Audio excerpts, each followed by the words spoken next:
So I will try to build on sort of the conclusions here, and I will talk about those, but also I will put a lot of my own thoughts in from my life around firefighting into this, and try to look at how do I look at straight stream gas cooling and the history about gas cooling in Sweden and so on. Where do I end up right now?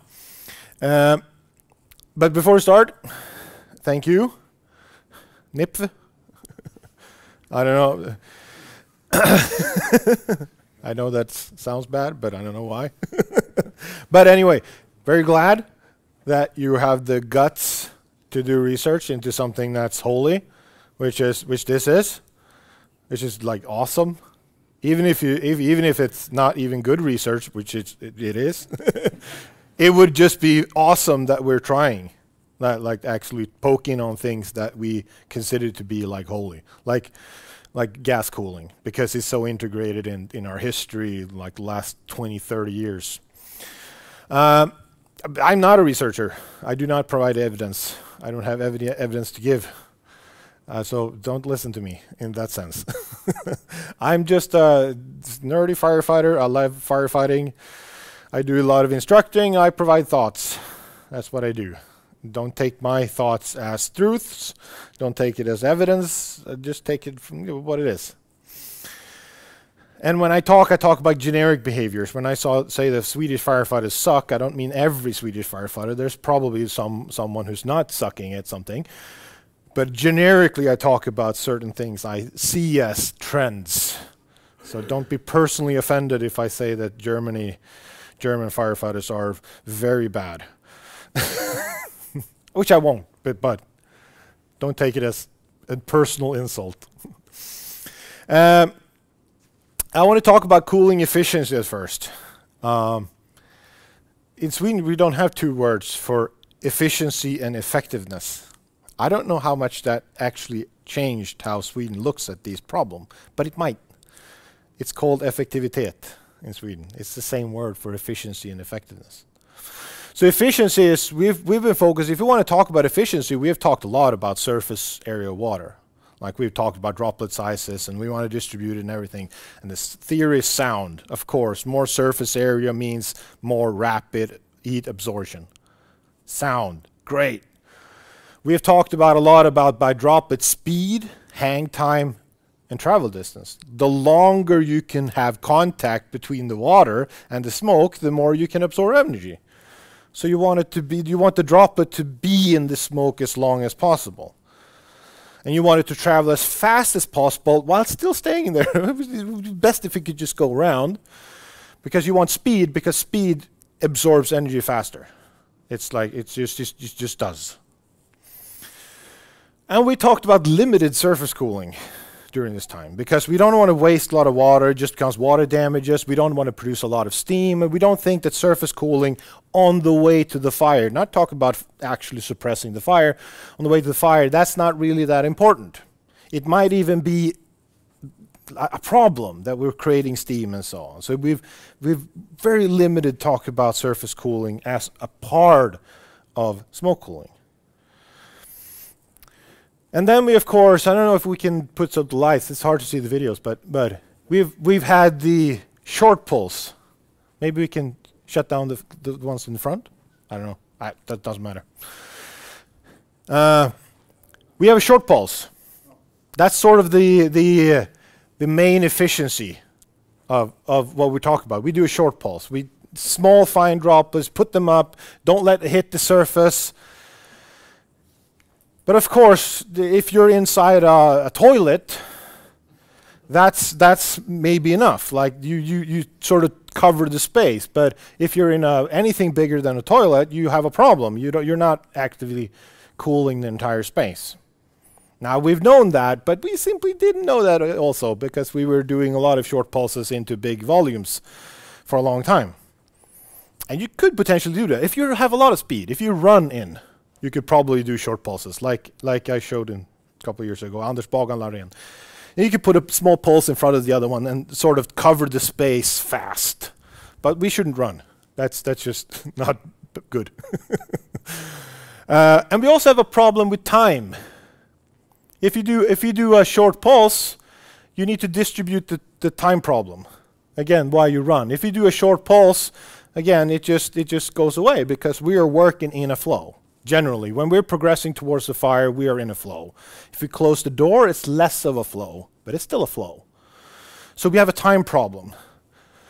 And this is part of what the study finds, that we have a time problem. If we cool further ahead of us, we reduce the time component. If we flow all the time, which you don't have to do if you do straight stream, you could just cool straight stream and then advance also. That's fully possible. It wasn't just part of this study. Look at the UL studies for flow and move and instead. But you cool further ahead of you, which also means that you get more cooling usually behind you. We try to incorporate that time issue. So you have this cooling effectiveness. When we talk about being effective, actually achieving smoke cooling, not talking about efficiency, meaning how it's just done efficiently, we focus instead of things like liter versus watts, like how much flow. You need a certain amount of flow. The more flow you have, generically, the faster you cool. It's not always true. And it's, of course, a portion of it that is efficiency, but it's a very strong indicator in a lot of research that the more flow used, the faster you cool. And of course, there's also a minimum, like if you don't have enough cooling capacity at all, you will fail. Which many European firefighters have experienced because we pulled the booster line on a big fire and you go like that, this does not work. Yeah, there's a limitation to how efficient you can be. So we focus a lot on liter versus watt, and we focus on massive surface cooling. Like just overflow, American style. That's being, if you want to be effective, you just want to massively pound everything. If you could, you want to fill the building up with water and so it pours out of the ceiling. That's the most effective way of achieving cooling, if you could. If you could just dump the fire truck through the roof hatch, right? And we focus on droplet distribution in space. You want to cover all the space at the same time. You don't want to have a little bit of here, a little bit of here. You want to have real coverage of wherever those droplets are. And you want to have droplet distribution in time. You want to have the droplets there all the time. You just don't want it a little bit here and a little bit later. You want it all the time. And we have these two paradigms. We have, if we want to generically say, we have the American way, which is massively cool as much as possible. Take the biggest hose line that you can manage, train so that you can be more effective with that hose line, and drown the place. And we have the traditional Swedish way of we want to be efficient, we want to use as little water as possible because we want to preserve water damage, we want to have small fire trucks, we want to be fast and so on, and we want to be efficient. But there's something missing here. I think in the latest years we've been trying to address that, but we haven't done a very good job. I think we're going towards it. So if we want to have more effective distribution of droplets in space, of course, that's where the long pulse came in. We want to cover the space more efficiently, so we do a long pulse. Or Americans, you would used to do a long straight stream. We want to cover the space more. Fine. So we sort of retired the short pulse, unless you're in a bathroom. Retire the short pulse, because we want to be more effective. But of course, we got to the point where we had this discussion, of course, steam expansion and smoke contraction. Because if you talk to Americans, the Europeans are steaming the shit out of themselves because you're using fog, and that is worthless because everything goes everywhere and it's steam everywhere. And if you talk to European firefighters, the Americans are steaming the shit out of their firefighters because they're using a lot of water on surfaces, and that's just horrible. So everybody's steaming everyone, but nobody seems to get steam burns anywhere. So it's a very, very, very strange conversation. But anyway, steam expansion, of course, is real. It's great for suppression. Awesome. Maybe not so great with firefighters if we do have steam. Like most people have been steam burned. We're going to get to if that's a real problem in real buildings, but most people have experienced it when you go into the fire compartment in a metal box and you go like, this is not comfortable. I don't want to be here anymore. So most people have experienced that. And of course, it's possibly horrible for rescues. Like that's in a fire suit. If you don't have a fire suit, it's not a good idea. If you're in a nice sauna, and if you put some water on the sauna, it's not so nice anymore, unless you're Finnish. Then, you know, like there's some different things in the system. But unless you're Finnish, it's not very comfortable. And if you're in a wet sauna, which is like 100% humidity, you would die at those temperatures in a dry sauna. And we know this. This is not rocket science. This is just you could just go into a sauna and try it yourself. Like a lot of steam sucks. And then we have smoke contraction, which is of course great for everyone. So if we can achieve smoke contraction, that's great regardless of what method we're using. That just proves that we're cooling. Like that's awesome. Everything gets up in the air, whether it's steam, toxic gases, great.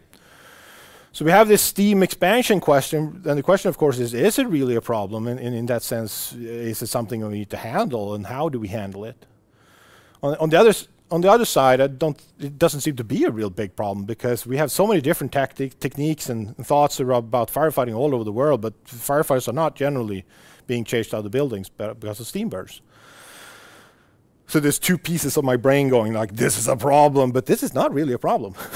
I don't know which brain to listen to. It's just complicated. When we sit in a fire compartment, as a firefighter, we sit there and you do something with your nozzle, and all of a sudden things come down.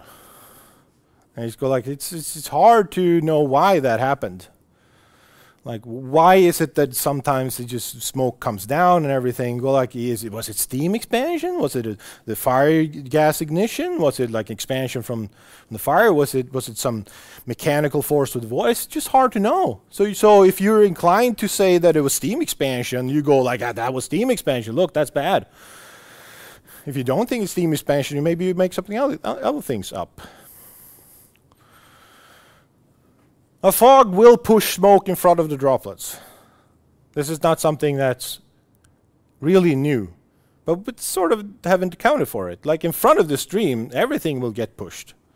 Like there's an overpressure in front of that stream.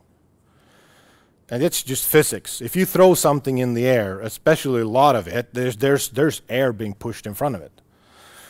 If you look at old drawings of smoke cooling, it's also that the smoke, the water always just magically slide into the smoke, and the smoke just stayed there. Like no, that's not at all how it works. Like that's not how it works. But a straight stream also pushes. If you put a straight stream in front of that smoke, it would also push everything behind. Like in front of that fog that's created in the ceiling, it will act the same way. Like it's just physics. If you create droplets in the air here, it will push everything also in front of it. Now when the smoke hits the back wall, of course, when it's pushed to the back wall, it will push down because it can't push any further, or it will push out. Like that's just mechanical force. It's just overpressure in front of that stream. It can't go into the wall, so it has to go down and outwards, and it goes everywhere. So if we look at this video again, it's a bit hard with the lights, but you can see the thermal imager here with the nozzle operator. We'll see they open the door. They put the stream up here. It's a sort of a narrow fog, and you see everything just being pushed down. You can see like visually the flows just gets pushed down. It's just a mechanical force. You're pushing the smoke in front of you, and it gets pushed into the wall, and it pushes down. Now before we had thermal imagers, it was kind of hard to know that. You could say that that's violent steam expansion pushing down, but why would it expand just down and not towards the firefighter in that case, or back to the stream? You can see it with a straight stream. You're sitting here cooling in the ceiling. You will see it push down here. You will see it push down here. It pushes everything down because it hits the back wall and it pushes down. It's just mechanical force. You can see it here, but it's harder because now we're in a more realistic scenario. We have a smoke layer here igniting. We can see a little bit of the window here. A straight stream hits the ceiling. It pushes everything down. You can see it a little bit in thermal imager. But in this situation where we mostly are, we have zero idea what's happening. You go like, it feels good. It feels good. Now it doesn't feel so good anymore. I don't know why. I don't know why. Should I use more water because it's the water that's the problem, or is the water the solution? I don't know. And that's like that's not a good place to be. I'm getting steam burns. Should I use more water or less? Well, there's two thoughts in my head go like, use more, condense that steam. Or use less because I don't want more steam burns. Like both of those could be true. Or open the, yes, absolutely open the door. That suppression opened the door. But what if I'm in a position where I'm cooling gases that don't have any impact on the fire yet? I'm just sitting there, I don't know, have any idea. Maybe I don't want to open the door. But we have this, we don't really know what's going on. But we do know that things are happening, and we need to understand that. So a fog will pull smoke from behind and on the side of the droplet. So if I put a fog here, and I put a fog, it will pull everything down. So it pushes in front of it and it pulls around. I mean, that's the hydraulic ventilation. We're using the stream as a ventilation tool. And that's going to be extremely useful. In this case, the firefighter will step inside the room, the smoke layer will ignite, you use a fog, and it pulls everything into the stream because there was a fog. It just pulls everything back into the fog. It was very effective. It was fire here, fire here, fire here, but I used the fog and it pulls everything down. I'm not saying that was intentional. They had zero idea what they was doing, but it looks cool. I'm just saying that it's not bad to entrain air or entrain fire into it. That's a really good way of sort of getting the smoke back into the stream. But it is an effect that we need to account for. Now instead, if I'm in the bottom here, if I'm in the bottom of a staircase, it's a bit hard to see up here with the light, but that's the top floor. You can see the top floor in the thermal imager. You can see here on the second floor, that's the visual on the second floor, you can't see anything. But if you go up with a fog here and you pulse, now you're taking fresh air from the staircase here and pushing it towards the fire compartment. And if you're not continuously flowing, it will come back. And maybe in that case, it will mix with oxygen, and it comes back and you get ignitions. And most firefighters, instructors have experienced this in a container. There's no fire, I do a pulse, and suddenly there's fire. Because we're mixing, and we're taking oxygen in, and we're mixing. And if we were close to the flammable limit, maybe that was getting over the threshold. I'm not saying that that's a problem, you just use a little bit more water, and then you're done. But we are taking whatever is behind us or where we are and pushing it forward. Now, if we take another system in that case, we don't take manual firefighting, we take sprinkler, it's the same thing. If we have here a sprinkler system inside a small room, we will see on here that the sprinkler in that case comes from above, that's the fog. It will entrain air and it would push everything down. So it will push the smoke down at the floor and out. Like the room was pretty good until the sprinkler system went out. Now that's usually not a problem. Like I mentioned here, but in this case, the sprinkler system is activated so early that it doesn't really matter if the smoke is pushed down because there's no heat, it's not a lot of steam, not a lot of toxic gases. Well, it's not the same if we do it with a 600-degree smoke layer and we push everything down. It might not be best for instance, people we rescue. It's much more visible here if we take a big, didn't press the audio. If we take this, we'll see that it pushes the smoke down, it takes the smoke down with it, and it circulates back, and it becomes like a sort of a vortex. I mean, it's an inverted pulse up into the sky. This is just physics. And the power of the entrainment and so on is so powerful that you take hot gases and push them down to the floor. So it goes against what the smoke actually want to do. And it goes down, and it goes out, and it goes back in. And so we have this circulation. Again, when sprinkler systems, I'm not saying you shouldn't have sprinkler systems. That's not the point I'm trying to make. You should have sprinkler systems. They're awesome. Unless you want to do firefighting. Then you don't want a sprinkler system. So it depends on the goal. But anyway, so the physics of it is that you will entrain things up here and pull it down, or you will entrain things down here and pull it up. It's just physics. A straight stream pulls air from behind inside of the droplets. It's just that the straight stream creates the droplets up here instead. Instead of here, it goes up into the stream. So wherever the straight stream breaks up into droplets, that's where you have the entrainment. So if you have a straight stream up in the ceiling, you wouldn't have the negative pressure down here, you would have the negative pressure down here, and then it would act basically like a sprinkler. It could. So if we take the same scenario with a fire on the second floor, we're going to suppress it with a straight stream up the attic, you're going to see that when the straight stream hits straight up, the smoke will come down because it will pull the smoke with it, all the droplets falling down. So we put straight stream up, and the smoke layer instantly drops to the second floor. So the straight stream is not immune to moving air. Not at all. It's just that it moves it in a different position, from a different place. And here we see it together. You will see the two effects. You will see a straight stream hit this lintel here, and you will see the pulling effect up, because that's where the negative pressure is. In front of the stream, the overpressure will hit the backside, come back here, and go that way. So you will see it pulls up here. Now air goes here, and now it hits coming back. And you start to have that rotation. And as an instructor, it's great to play with smoke machines and see how the streams hitting different places affect air movement. It might be important. So we have those two paradigms where we focused a lot on these two things. And I think that, of course, truth is like always, it's in the middle. Like efficiency matters. Like you need to be efficient to be effective.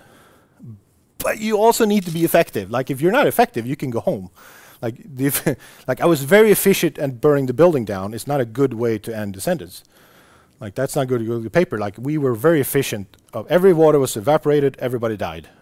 Like that's not a good outcome. So efficiency is sort of secondhand, and we'll get to that. So we need to merge that, but there's something missing.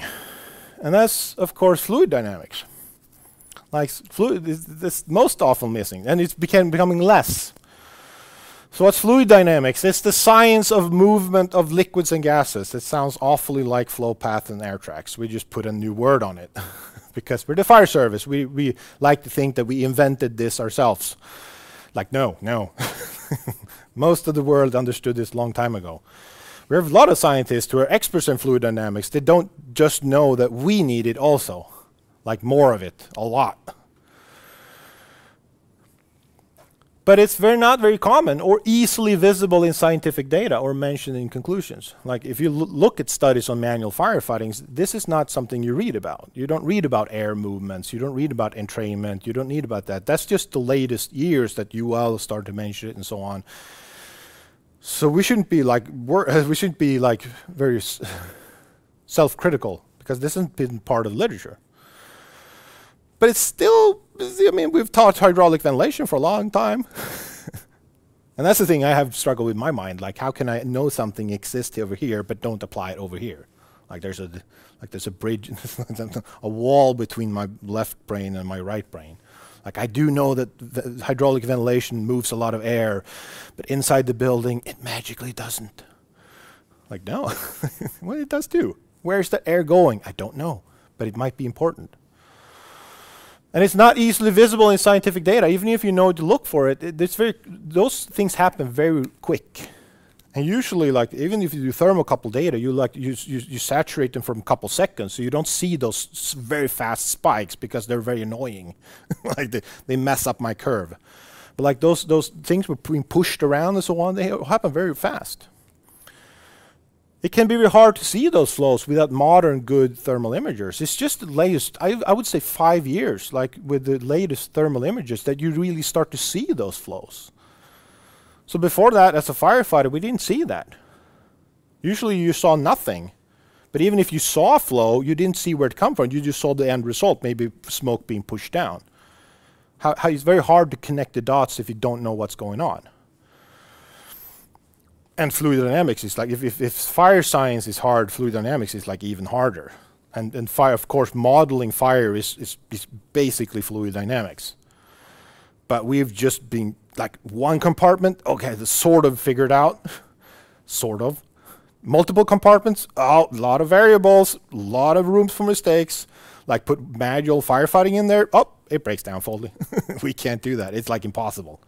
You can't hardly put a sprinkler inside there and not mess everything up. The only thing you can make it if you have something real to compare it with. So okay, is the model still right? Is this model? No, it doesn't. Okay, I just tweak the model. But to make predictions without having the real data, the real fire to compare it with, like very hard. So this fluid dynamics is like super complicated. I just understand 95% of it. No, it's just very complicated. So the result is like even these two, they might look sort of different. Like if you do like a stream straight up in the air with a straight stream or a fog, they sort of look the same, but they're really not. They're very much not. The fog, you will have something like this. You will have a lot of entrainment coming from here, you will have entrainment coming here, and you will have the overpressure pushing out, so you would have some kind of rotation. While with the straight stream, you will only have this rotation up here. Now, of course, there's other variables, but these are, even if you do it like 2 meters up, they will produce a change. If you do it in a Hollywood container, if you do a straight stream straight up, you'll see this. It doesn't come down, at least not extent, and you see that it pushes out in all directions, and it sort of works. It's a way better protection against flashovers than the falling on your back and doing a wide fog that the Germans did. Not all. And if you take the same one, of course, if you're outside the compartment, like I talked about before, then it's also a massive difference. It's not the same at all. Both produce droplets inside the compartment, both will stir, but they're very not the same. With a fog, you will, of course, like I shown before, you would put a fog in here, you will overpressure space, and it will come back out. It's about entrainment, it's about overpressurization. With a straight stream, you don't, because you're not putting new air in, so you're not overpressurizing, and the negative portion is up in the ceiling. There's a huge difference to where that fog is created. So with a fog, it looks something like this. You entrain new air that will overpressurize and has to come out. You still get a lot of, like, it will push everything around in there. Whatever is up on top will go down. The same is for a straight stream, but in that case, we at least won't pressurize the compartment. It will still push everything around. Like even the most dedicated smoothbore operator in America will say, yeah, when you put the stream on, every visibility you had was gone to zero. Like if you had something, all streams will move things around, but it's not the same. In small volumes, they might work the same. If you're inside the volume, let's say you're inside a hallway, let's say you're inside a small room, they basically work the same. You will get a rotation, your straight stream get a rotation. They basically work the same. Now, then we have flow differences and there's speed differences, otherwise that, but that's just as a static, you put a stream in. They will sort of work the same. They both will work. If you have an outlet, let's say it's just an opening here, both will work the same. Both will just push whatever is in front of them round. They will just hydraulically vent everything in front of you, which is the American way of doing firefighting, or at least a part of America. Like just push everything forward, like push everything in front of you, which works if you have an outlet and sort of like a hallway type, which you can push everything through. It doesn't work if you have an open spaced room, everything just pushed around. But if you have a long hallway, maybe you can push everything in forward to you. And you would do that with a fog too. But if you have an open space, if you put a fog in, things will move over here. Like it will push things over here. And we will push things somewhere else if we don't have an outlet. Maybe it's into another room. Maybe it's back to ourselves if it's an U shape like this, which is the same for a straight stream. If you put it in a ceiling here, you will move air over here. Because in front of the stream, there will be an overpressure, and the overpressure pushes everything here, and you start to rotate everything. And I've been in that exact situation. I remember it was fairly early in my career, it was a fire on the second floor. I went up the stairs as a number 2. Number 1 was coming up, and it was dark, it was hot, and he was seeing fire here. So there was coming basically a U-turn, because the wall separating the 2 rooms, so one room here, was burnt away. So he did a fog that way, and it get hot, and he did a fog that way, and it was so hot we've just tumbled down the stairs, just and then up again, and then down again, and we were just, of course, pushing everything around. It was just all the heat that we created over here was just pushed around like that. That would be the same with the straight stream, unless we put the straight stream through the window, actually suppress the fire that was inside the room.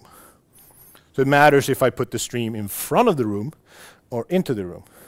Huge difference in terms of what the experience would be as in that situation of me as a firefighter. So if we have cooling efficiency, cooling effectiveness sort of dialed down, I'm not saying we have, we have to find sort of the middle ground here. What's an acceptable loss of buildings when we instead of drowning everything? What's an acceptable loss of how much things can cost? Like how big can a fire truck be to hold water? How expensive could a hydrant system be to produce a lot of flows and so on? We are, whether we like it or not, have to be efficient to some level or not. And of course, being efficient means that you can be effective. But we have to really find a way to include air movements, like a difference. And air movements are important, like we do with ventilation, of course, fans, awesome. We do air movements with fire, awesome, but we also need to do air movements with streams in different ways. Because it will affect whatever we're doing as firefighters. So what is the objective? Of course, we want to rescue people. We want to keep firefighters safe. The order of that depends on who you ask. Some say firefighters' lives are worth less, some say the civilians' lives are worth less, and some say they were equal. I'm just saying that both of those are probably important, because the firefighters are people too. But it's an ongoing debate, which is a lot of culture. And of course that afterwards we need to save property and environment. Not a strange thing. Why I'm saying this is because if we're to choose between efficiency and effectiveness, we have to choose effectiveness. Because efficiency is about, a lot of times about saving money for the public or making sure the building is not drowned. Okay, so if we need to do something, at least we should like put the fire out. So we want to be effective at doing rescues. We want to be effective at doing cooling. And the second one, we have to understand air movements. Like that's crucial. Air movements by fire, air movements by fans, air movements by streams. We have to understand that, because otherwise we can't be safe, we can't be effective. Because we will, and I know, talking to so many firefighters from, I burn a lot of houses. That's why it's amazing. I don't burn other people's houses who don't want it burned. I'm allowed to burn their houses, just to be clear. I burn a lot of houses for training, for required structures. We have a lot of derelict buildings in Sweden. It's a big country, a lot of houses are zero use. So we do training, and when we go through this thing, we'll talk about where do you put your stream, what happens if you put it here, what happens if you put it here, put it happening. Every firefighter almost guaranteed will say, I've been to this situation, I've been to this situation. I just didn't know that this was a problem. And I have the same experience every time I look. I go like, yeah, I've been here. I've been in that hallway to the fog, and I do continuous flow. And after a while, I'm being chased out in the staircase because I was overpressurizing the fire compartment in front of me. I've been to that fire. Most people have. They just don't know it. It was just a bad fire. It was just unbearably hot, or some inexplicable reason to why it didn't work. It wasn't enough flow. Well, probably something to do with how we use our nozzle in some way. And then, of course, we want cooling efficiency. We want to have efficiency because we want to be effective. We will, of course, want to be efficiency because we are the people who pay our salaries want to have value for money, and so on. We can't spend enough, because at some point they will say, no, fuck it, you're not going to get a new fire truck, let's put an ambulance in there instead. Because it's not justifiable. So if we want to be, to be effective, we have to be efficient to get more resources, or at least do more with the resources we have. But I think this is a paradigm shift that Sweden has to really take, have discussions about. Because if efficiency has been that important, to the point I would argue that we're losing, at least putting firefighters at risk, and potentially putting lives at risk because we're not being successful when we're trying to be very efficient, we have a problem. So we have to switch this around. I'm not saying we should go to the point where we become American, because America has forgotten about efficiency. That word doesn't exist in their vocabulary, because water is cheap and so on, but it's not. The hydro system is expensive. The big fire truck is expensive. It's hard to move a big hose line. Like, there's many drawbacks of trying to do, for instance, higher flow to compensate for poor efficiency, because you're aiming wrong, or maybe not switching to a fog when you should switch to a fog.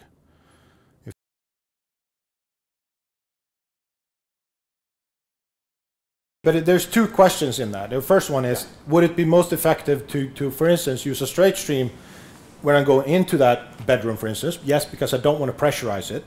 I want to push, I want to keep it in front of me. When I get into the bedroom, actually nozzle inside the doorway, would I switch to a fog? Yes. Okay, second part of that question is, do you think that's functional with 7 weeks of training on a part-time firefighter in Sweden? Like, no. Like, they don't even know that they're in the bedroom at some point. Like, because you're going like this. And you're like, it seems to have everything out, I don't know. Let's stop, put up thermal imager, where am I?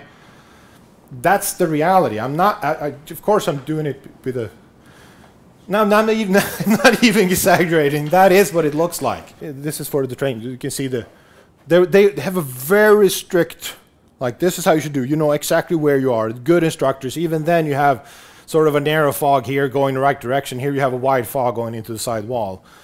I'm not surprised at all about that. Like, when I was going to do, this is me.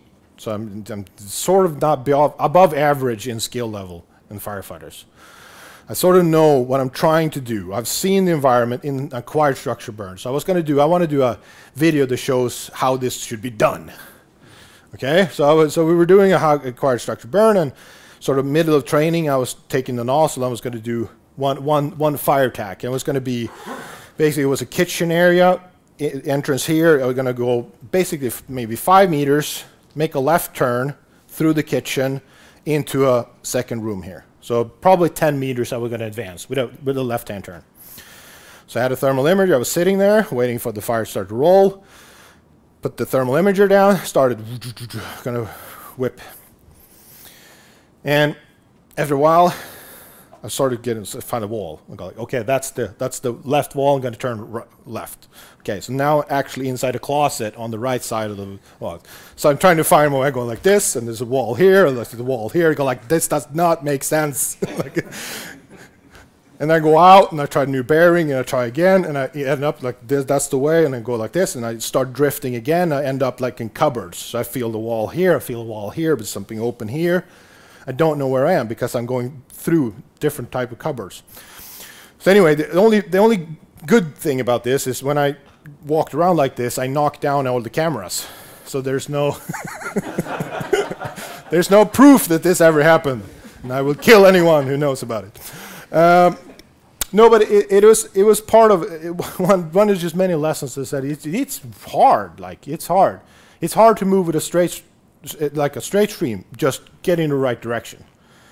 It's hard to, even if you flow, take your bearing, go forward 2 meters, and then still flow again, and that will have new complicated, because now we have a time problem. If you wait too long, you're back at 0 again. Like, you have a time problem. Which is why how we work between 1 and 2 is very important. And it changes if you switch to straight stream, for instance. Like, how 1 and 2 works together is like massively different. But it's the same with fog. Like, you see, it's complicated regardless of whatever you do. But I just find the second part of the question, straight stream has less problems with usage than fog has. And my experience is getting to that apartment and then switching and having firefighters in 0 visibility, knowing that you're actually inside the compartment, switching to fog, finding the right pattern. While you have found the right pattern, you have long before just and done.